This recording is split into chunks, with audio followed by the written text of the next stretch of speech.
আজ চার বন্ধুরা মিলে বেরিয়ে পড়েছিলাম খুলনার এক বিখ্যাত ও লোভনীয় স্বাদের খোঁজে, আর তা হলো আল মামুন ভাইয়ের চিকেন চটপটি।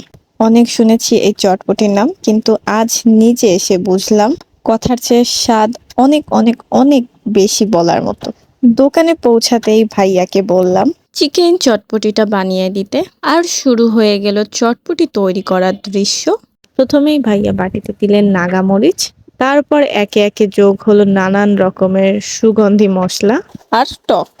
এরপর যোগ হলো চটপটির মূল উপাদান। চটপটির সাথে সব উপকরণ ভালোভাবে মিশিয়ে তারপরে প্লেটে ঢেলে দিল।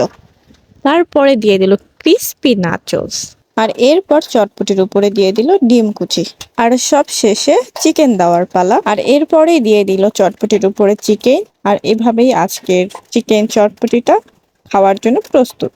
অবশেষে তৈরি হয়ে গেল আমাদের ঝাল মশলার চটপটি। এক কথায় বলতে হয় স্বাদ ছিল একেবারেই লাজবাব।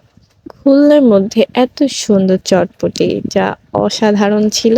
আর এই চিকেন চটপটি পাওয়া যাচ্ছে খুলনা নিরালা বেস্ট বাইয়ের সামনে।